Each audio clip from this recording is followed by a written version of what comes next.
부활 나의 부활이라는 제목으로 말씀 전하려고 합니다. 우리 다 한번 따라 하시겠습니다. 예수 부활 나의 부활. 예수 부활 나의 부활. 앞에 그 화면을 좀 봐주시기 바랍니다. 영어에 no pain, no gain이라는 말이 있습니다. 고통이 없이는 얻는 것이 없다. 또 비슷한 말이죠. No cross, no crown. 십자가 없이는 면류관도 없다. 그 다음에 또 하나는 no cross, no resurrection. 이것은 부활이라는 뜻입니다. 십자가 없이는 부활도 없다라는 것입니다. 만약에 여러분 기독교에 이 십자가만 있다면, 저 일주일 동안 이제 고난 주간을 보내면서요, 이 감기도 걸렸지만 얼마나 힘들었는지 모릅니다. 찬양을 밤마다 모여서 예배를 드릴 때 찬양을 선곡하는데 다 예수 나를 위해, 얼마나 은혜스러운지 몰라요. 그런데 또 화요일 날에도 웬 말인가 나를 위, 화요일 날까지도 은혜가 됩니다. 수요일 날엔 갈보리 산 위에,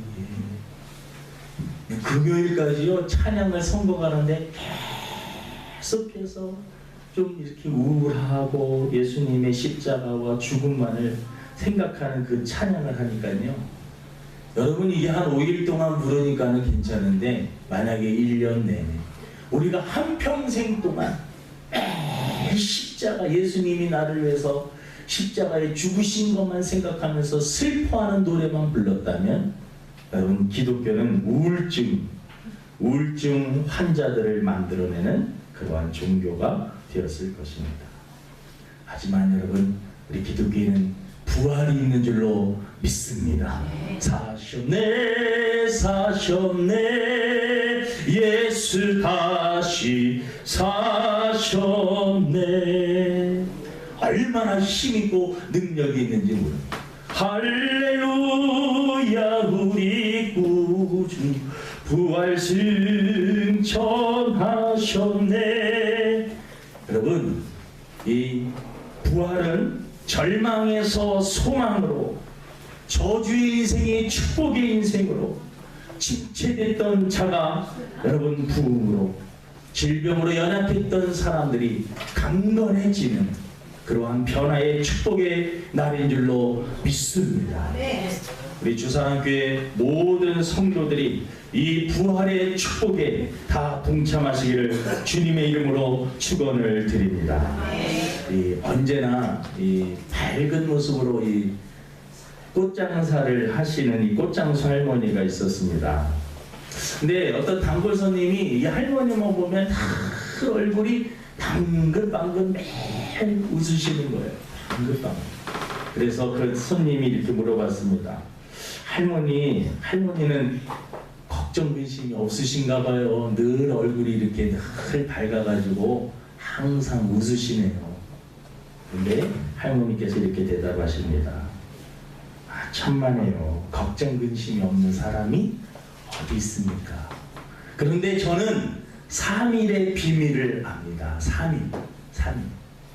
왜 3일이냐면 예수님께서 십자가 지시고 3일 만에 다시 부활하셨기 때문에 인생을 살면서 아무리 고통스럽고 어려운 일이 있어도 3일만 견디면 된다.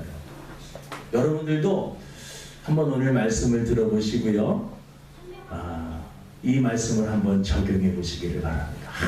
아무리 인생을 살다가 힘들고 어려운 일이 있어도 3일 동안, 그래 주님이 부활하셨어. 인생이 십자가만 있는 것이 아니야. 인생엔 부활이 있지. 우리 기독교인들에게는 고난만 있는 것이 아니야. 하나님이 나와 함께 하시기 때문에 승리도 있어. 여러분, 이 3일의 비밀, 여러분 고난이 지나면 반드시 승리가 오는 줄로 믿습니다. 그래서 우리 부활 신앙을 갖는 것이 얼마나 중요한지 모릅니다. 저는 한 주 동안 살면서 부활주일에 어떠한 말씀을 전할까 많이 고민을 하다가, 그러면 이 목사들도 참 힘듭니다. 왜 힘드냐면요, 부활절날 같은 설교를 하는 게 아니라 매년마다 부활절이 다가오죠. 새로운 설교를 만들어내야 돼요. 그러니까 여러분 1년, 2년 설교는 한 해볼만 합니다. 부활절 3년째, 4년째, 5년째, 10년째 똑같은 사람들 어떻게 보면 앉혀놓고 부활 설교를 계속 해야 된다는. 그래서 어떻게 보면 절기 설교가 쉬운 것 같으면서도 어렵습니다. 매일 반복되기 때문에. 근데 여러분 성경에 보면 부활에 대한 그 성경 구절이 있습니다. 부활장이라고 하는데 고린도전서 15장이 부활장입니다. 고린도전서 13장은 사랑장, 고린도전서 15장은 부활장.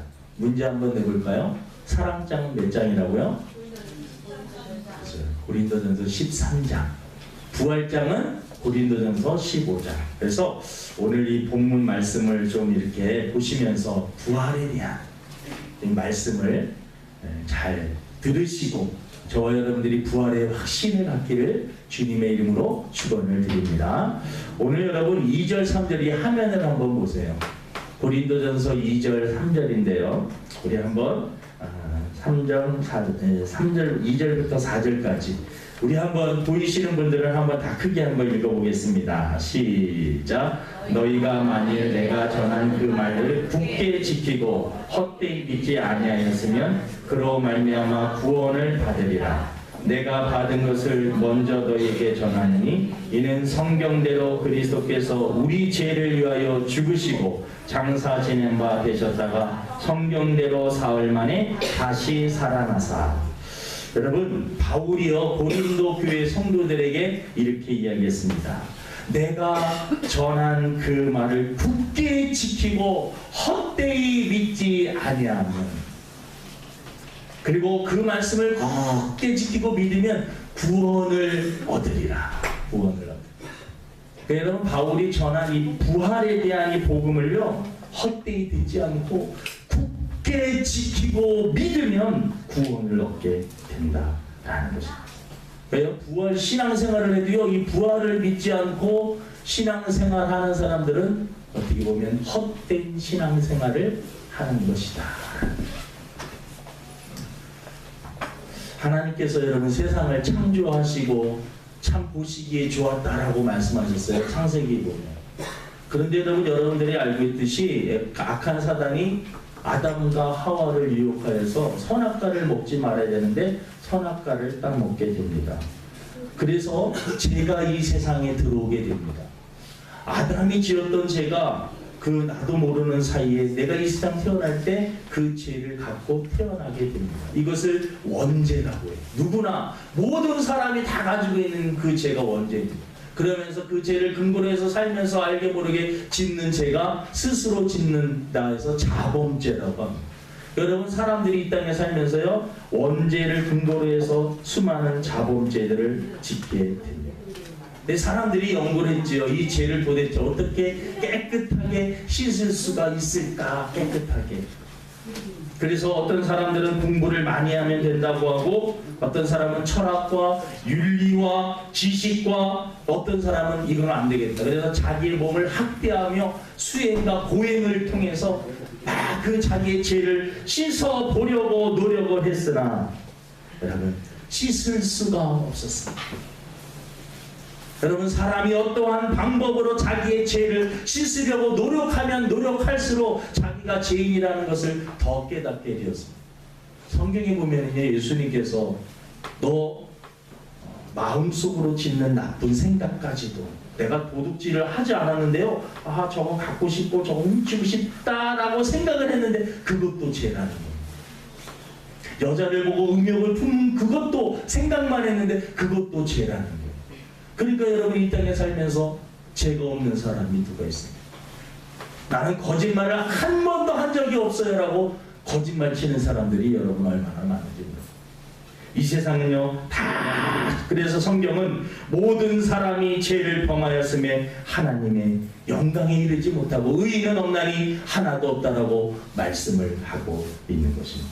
그래서 여러분 하나님께서 선택하신 방법이요 하나님이셨던 말씀으로 계셨던 그 예수님이 육신을 입고 이 땅에 오셔서 저와 여러분들의 죄를 위해서 대신 십자가를 져 주신 것입니다.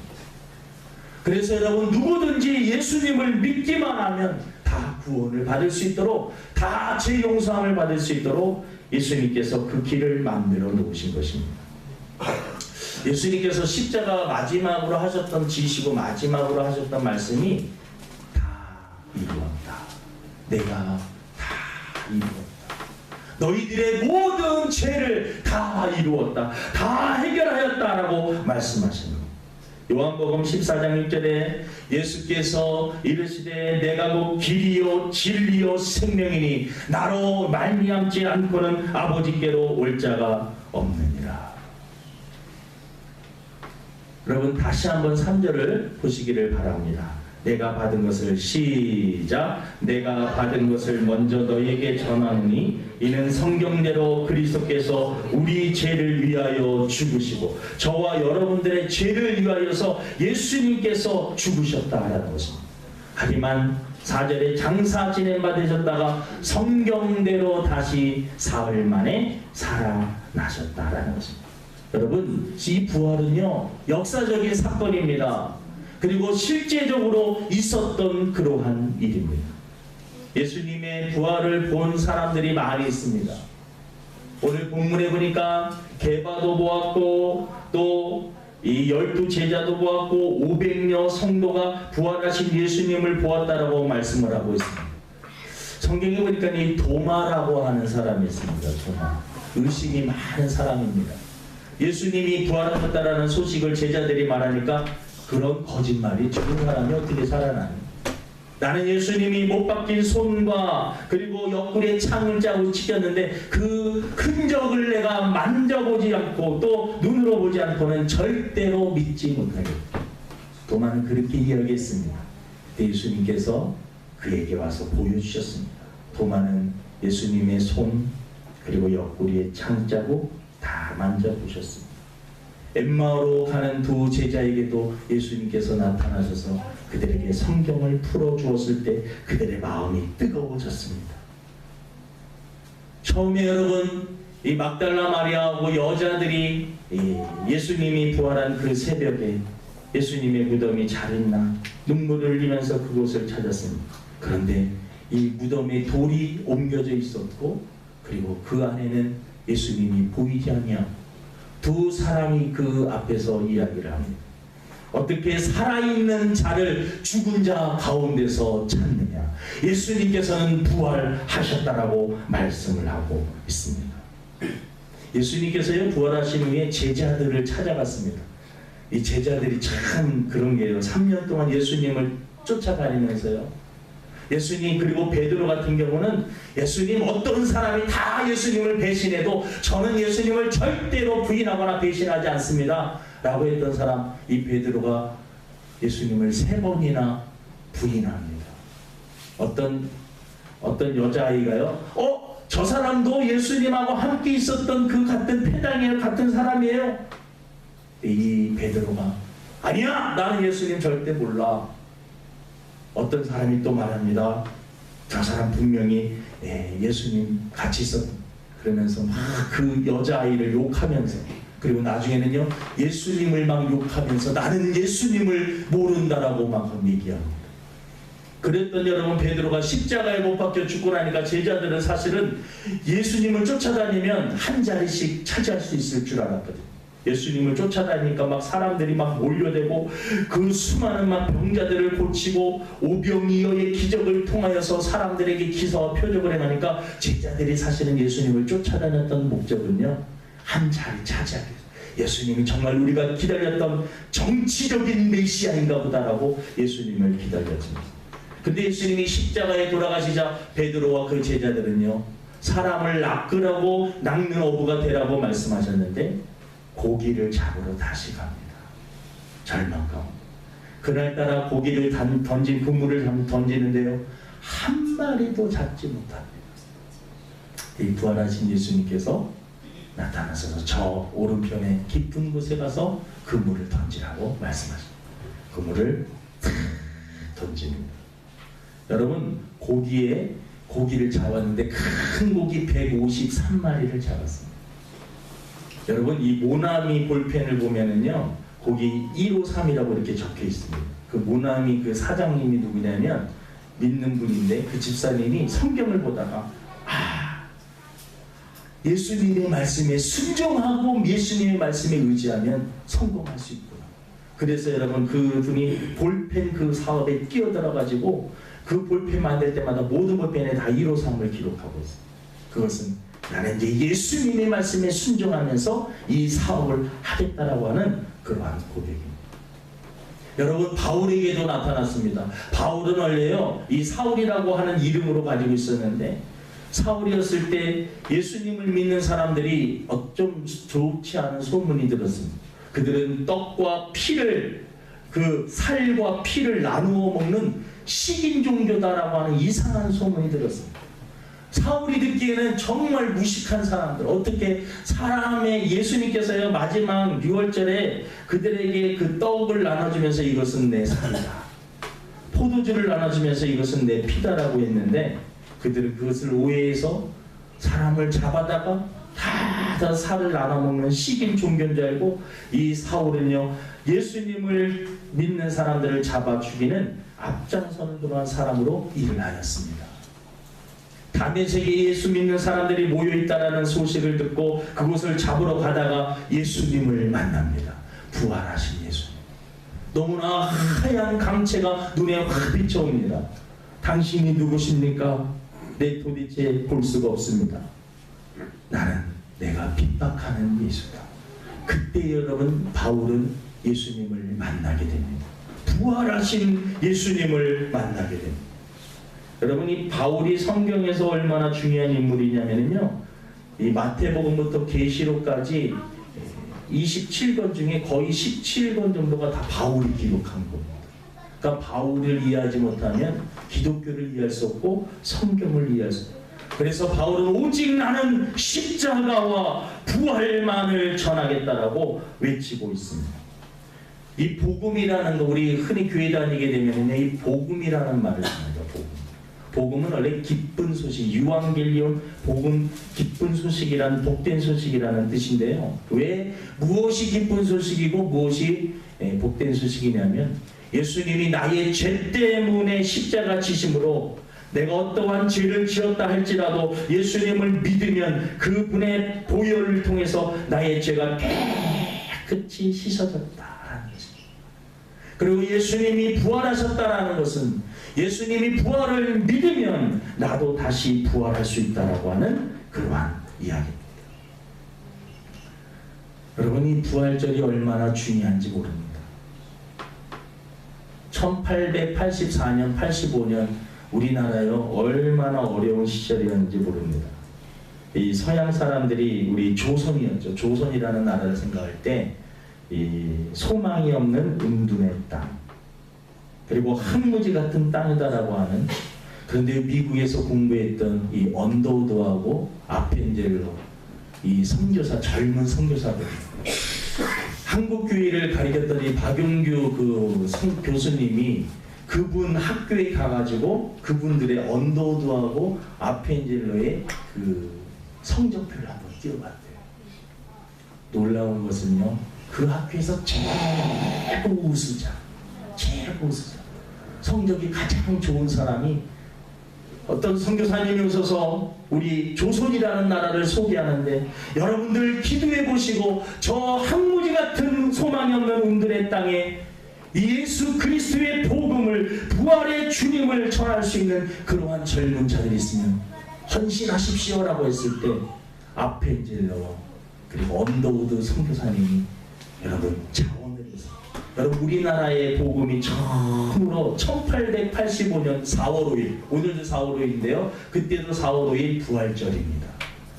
그 부활절날 언더우드 목사님이 이 땅을 밟으면서 사망의 철장에 가두어진 이 나라에 부활의 주님을 통해서 이 나라가 소망이 넘치고 빛나고 놀랍게 부흥 발전하는 나라가 될 것입니다 라고 하는 그러한 말씀을 하였다라는 것입니다. 여러분 고린도전서 15장 17절 우리 한번 다시 읽어봅니다. 앞에 여러분 보시기 바랍니다. 고린도전서 15장 17절 시작. 믿음도 헛되고 너희가 여전히 죄 가운데 있을 것이요. 여러분 만약에 부활이 없다면 부활절날 모여서 예배드리고 있는 저와 여러분들은 다 사기당하는 겁니다. 이게 뭐하는 짓입니까? 부활절에 예? 예수님의 부활도 없는. 여러분 부활이 없다면요 가장 불쌍한 사람들이 이 부활절만 교회 오는 사람들도 있잖아요. 그런데 부활절만 오는 게 아니라 주일 매일 오는 그런 분들은 더 불쌍한 것이죠. 이 부활절에만 와도 얼마나 막 감동이. 저는 제가 초청했던 그 분들이 오늘 오시지 않으면 어떡하나. 갖고 막 예배 시간에 우리 탁구장에 탁구를 잘 치는 누님이 한 분 계시고 그리고 또 그 형님이 한 분 계신데 부부 초청을 제가 이렇게 했는데 20분이 지나지 않아요. 이 설교는 해야 되는데 이분들이 왜 안 오실까? 처음에는 이분들이 이렇게 하더니 나중에는 이것들이 왜 안 올까? 제가 막 마음속에 그런 저 뒷자리에 그 뒷자리에 계신 분이 한 분은요 탁구 선수였어요. 그래서 저랑 탁구를 치는데 한 3개 정도 잡아 제가 게임이 안 돼요. 우리 강명시에서 거의 1등, 2등, 3등 안에 드는 그런 분이에요. 남자 여자 다 통합해서. 여러분 저분 잘 알아두시면은요 여행사 하시고 일본어도 유창하게 하시고 아주. 그리고 우리 오수환 집사님도 오늘 이렇게 오셔가지고 얼마나 감사한지. 예? 하고 초청했던 사람들이 시간이 됐는데 안 오니까는요. 근데 여러분 왜 초청하고 싶었느냐면 한 번 예배를 드려도 부활에 대한 소식을 한번 전해드리고 싶었어요. 히브리서 9장 27절에 보니까 한 번 죽는 것은 사람에게 정해진 것이요 그 이후에는 심판이 있다라고 말씀을 하고 있습니다. 여러분 이 죽음에 대해서 한 번 정도는 생각을 해봐야 됩니다. 저희들이 나이가 들어서. 오늘 아침에 기사를 잠깐 보니까는요 또 너무나 슬픈 소식이 있는데 젊은 40대 남매하고 그리고 모르는 사람 남녀 2명이 차 안에서 하룻불에다가 연탄가스하고 술하고 발견되고 그리고 테이프로 그 차에 탁 불봉해갖고 그래요. 그냥 자살하고 무슨 내용인지는 오늘 그들이 어떻게 만났는지는 모르지만 결국은 동반 자살. 사람이 여러분 이 땅에 태어나서 어떤 사람은 그렇게 죽기도 하고 어떤 사람은 건강하게 살다가 3일만 딱 아프고 죽는 분들도 있고 어떤 분들은 막 건강하게 살다가 그냥 하루 고통당하고 죽는 분들도 있고. 근데 여러분 예언할 수 있는 것은 이 자리에 앉아있는 모든 분들은 한 120년 정도 지나면 다 이 세상을 떠날 사람이라는 것입니다. 예. 과학이, 의학이 아무리 발전해도요 이 성경의 진리를 어길 수는 없어요. 한 번 죽는 것은 정해진 것이다 라는 것입니다. 그래서 언젠가는 한번 오늘 들었던 이 설교 여러분 부활에 대한 설교 그럼 내가 어떻게 부활을 할 수가 있느냐 예수님께서 여러분 말씀하셨습니다. 요한복음 11장 25, 26절에 한번 읽어보도록 하겠습니다. 여기 앞에 한번 읽고 크게 한번 읽어보시기 바랍니다. 시작. 예수께서 이르시되 나는 부활이요 생명이니 나를 믿는 자는 죽어도 살겠고 무릇 살아서 나를 믿는 자는 영원히 죽지 아니하리니 이것을 내가 믿느냐. 나는 예수님 부활이고 생명이십니다. 그리고 나를 믿어야지만 부활할 수 있다. 여러분 모세는 만약에 이 땅에서 강건하면 70이요 80 저도 장례식을요 많이 다녀보는데 사고가 아닌 이상 거의 보면은요 돌아가시는 나이 연수를 보니까 83세 85세 72에서 좀 이렇게 80 아래로 거의 그쯤에 요즘에 다 돌아가시나요. 다음에 근데 성경이 맞아요. 모세가 70이면 아니면 강건하면 80이라고 말씀을 하고 있습니다. 여러분 어차피 우리들에게 오는 이 죽음 앞에 우리가 한 번 정도는 죽음에 대해서 심각하게 생각을 하고 내가 어떻게 하면 이 죽음을 극복하고 영원한 생명을 얻고 부활할 수 있을까? 그것은 여러분 예수님을 믿는 길 외에는 없다라고 말씀을 하고 있습니다. 성경 구절을 여러분 한번 쭉 읽어볼 텐데, 이 한 사람 아담을 통해서 이 세상에 사망 죽음이 들어왔고요, 한 사람 예수님을 통해 이 세상에 영생과 부활이 열렸음을 나타내는 구절입니다. 로마서 5장 12절 우리 한번 여러분 힘드셔도 한번 읽어보겠습니다. 시작. 그러므로 한 사람으로 말미암아 죄가 세상에 들어오고 죄로 말미암아 사망이 들어왔나니 이와 같이 모든 사람이 죄를 지었으므로 사망이 모든 사람에게 이르렀느니라. 여러분 한 사람 아담이 지었는데 그 죄가 우리 모든 사람에게 전이 되고 전가되었다는 거죠. 또 여러분 15절입니다. 시작. 그러나 이 은사는 그 범죄와 같이 아니하니 곧 한 사람의 범죄를 인하여 많은 사람이 죽었은즉 더욱 하나님의 은혜와 또한 한 사람 예수 그리스도의 은혜로 말미암은 선물은 많은 사람에게 넘쳤느니라. 예수 그리스도를 통해서 여러분 이 놀라운 선물, 부활의 선물이 예수님을 믿기만 하면 부활할 수 있다는 것입니다. 17절입니다. 한 사람의 범죄로 말미암아 사망이 그 한 사람을 통하여 왕노릇하였은즉 더욱 은혜와 의의 선물을 넘치게 받은 자들은 한 분 예수 그리스도를 통하여 생명 안에서 왕노릇하리로다. 그리고 여러분 19절 우리 한번 더 읽어봅니다. 19절 시작. 한 사람이 순종하지 아니하므로 많은 사람이 죄인 된 것 같이 한 사람이 순종하심으로 많은 사람이 의인이 되리라. 저와 여러분들이 여러분 어떠한 일을 많이 하고 착한 일을 많이 해서 천국에 가고 여러분 나쁜 짓을 많이 해서 지옥 가는 것이 아닙니다. 저와 여러분들 어쩔 수 없는 원죄와 자범죄를 통해서 이 세상에 살면서 너무나 많은 죄들을 짓는 그러한 죄인 것입니다. 이 죄는 우리의 노력으로는 안 됩니다. 그래서 하나님이 선택하신 그 방법이 바로 여러분 예수님께서 직접 하나님이셨던 그분, 죄가 없으신 그분이 직접 이 세상에 오셔서 십자가를 지신 것입니다. 사랑하는 성도 여러분, 예수님을 믿어야지만 놀라운 부활이 그리고 놀라운 영생을 얻게 될 줄로 믿습니다. 우리 한번 따라했습니다. 예수 부활 나의 부활. 예수 부활 나의 부활. 예수 부활 나의 부활. 예수 부활 나의 부활. 고린도전서 15장 22절에 아담 안에서 모든 사람이 죽은 것 같이 그리스도 안에서 모든 사람이 삶을 얻으리라. 23절에 그러나 각각 자기 차례대로 되리니 먼저는 첫 열매인 그리스도시요 다음에는 그가 강림하실 때 그리스도에게 속한 자다. 여러분 천국에 가면 어떤 몸으로 우리가 변할까? 영생을 얻고 부활한다 그러는데 부활하게 되면 어떠한 몸으로 변할까 궁금하지 않으십니까? 성경이 그것을 알려주고 있습니다. 고린도전서 15장 35절에 보니까는요, 누가 묻기를 죽는 자들이 어떻게 다시 살아나며 어떠한 몸으로 오느냐. 그러니까 우리가 죽은 다음에 자꾸 부활한다고 그러는데 천국에 가서 영원히 살아야 되는 우리의 몸이 있어야 되잖아요. 그 몸은 어떤 것이죠? 어떤 사람은 그냥 몸이 어디 있어 그냥 영혼 보이지 않는, 아닙니다. 여러분 천국에는 몸이 있어요.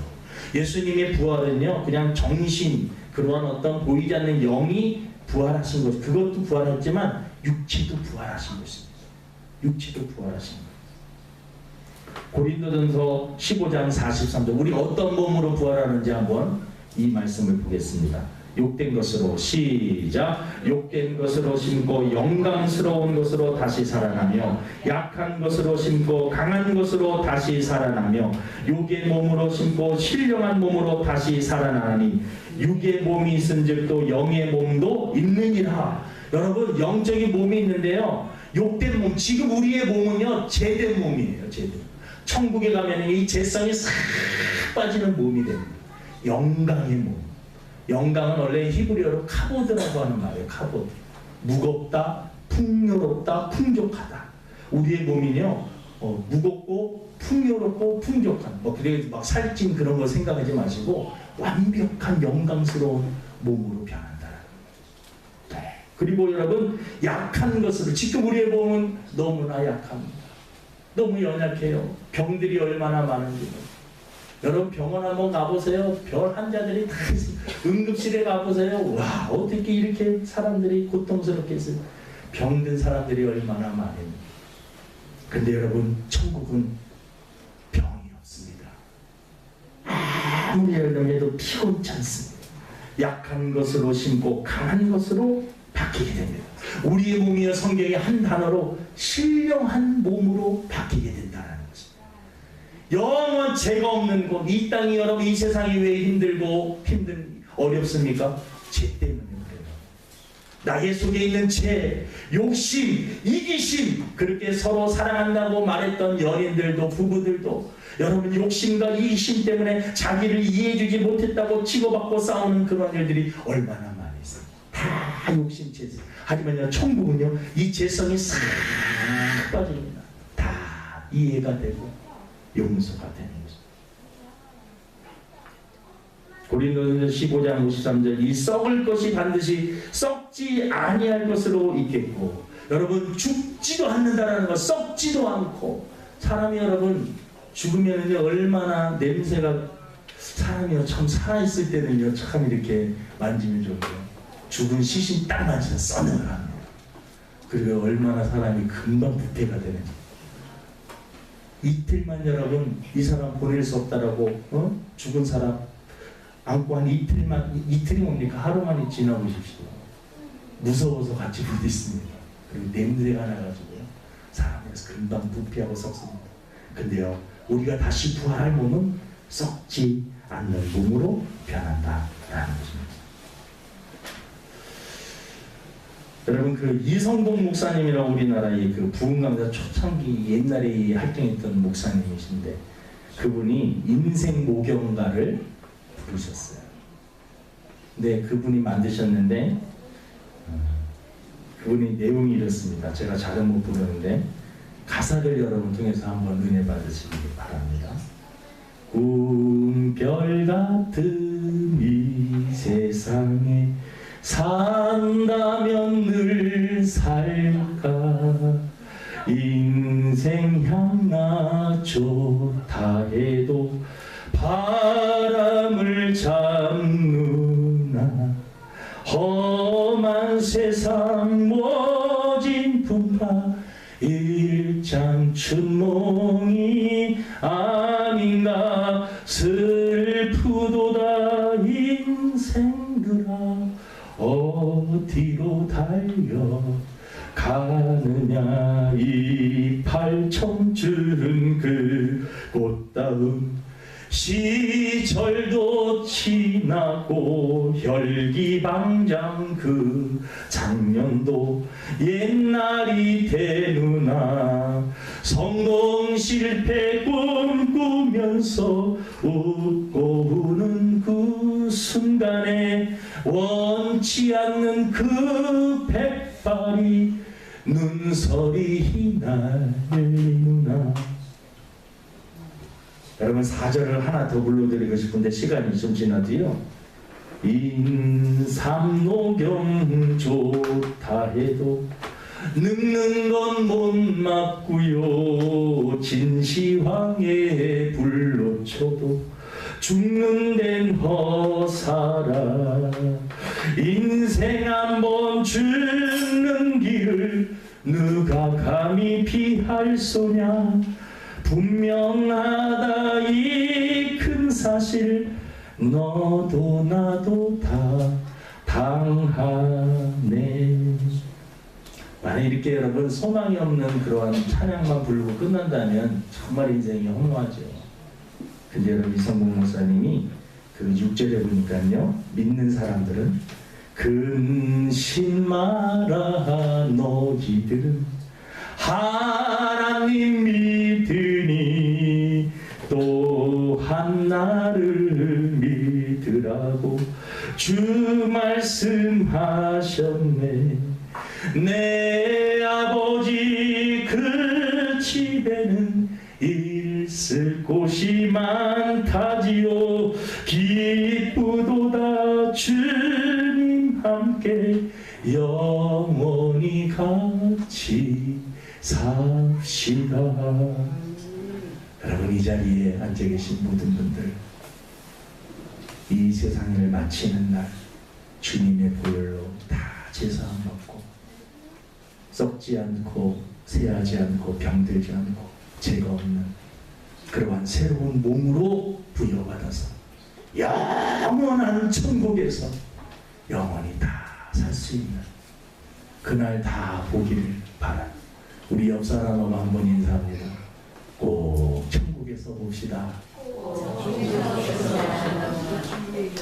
그걸 보기 싫은 사람이 있는가 봐요. 이 인간을 천국까지 또 같이 봐야 돼. 아니면 천국 가면 재성이 싹 빠져들었었어요. 다 부활에 동참할 수 있는 저와 여러분 되기를 주님의 이름으로 축원을 드립니다. 기도하겠습니다. 하나님 아버지, 인생이 70년, 80년 살면 어느 정도 다 살게 되고 한 번 죽는 것은 정해진 것이다라고 말씀하신 대로 한 사람 한 사람 우리의 곁을 떠나고 있고 결국 그 죽음이 남의 이야기가 아니라 나의 이야기, 나의 사건으로 다가올 때가 언제인지 우리는 알 수가 없습니다. 예수님께서 이 세상에 살면서 대학 가는 것도 준비해야 되고 또 취업도 준비해야 되고 결혼도 준비해야 되고 다 노인 이 앞으로의 살 길도 다 준비해야 되지만 가장 준비를 해야 되는 것은 바로 이 세상 마치고 내가 저 천국에 갈 준비를 해야 되는 그 천국에 갈 수 있는 유일한 방법은 바로 예수님을 믿는 것이다라고 말씀하였습니다. 나는 길이요 진리요 생명이니 나로 말미암지 않고는 아버지께로 올 자가 없느니라. 나는 부활이요 생명이니 나를 믿는 자는 죽어도 살게 몸으로 살아서 믿는 자는 영원히 죽지 아니하리라고 말씀하셨사오니 이 말씀을 꼭 믿고 천국에서 다 만날 수 있는 저희들 되게 도와주옵소서. 감사하며 예수님의 이름으로 기도드립니다. 아멘.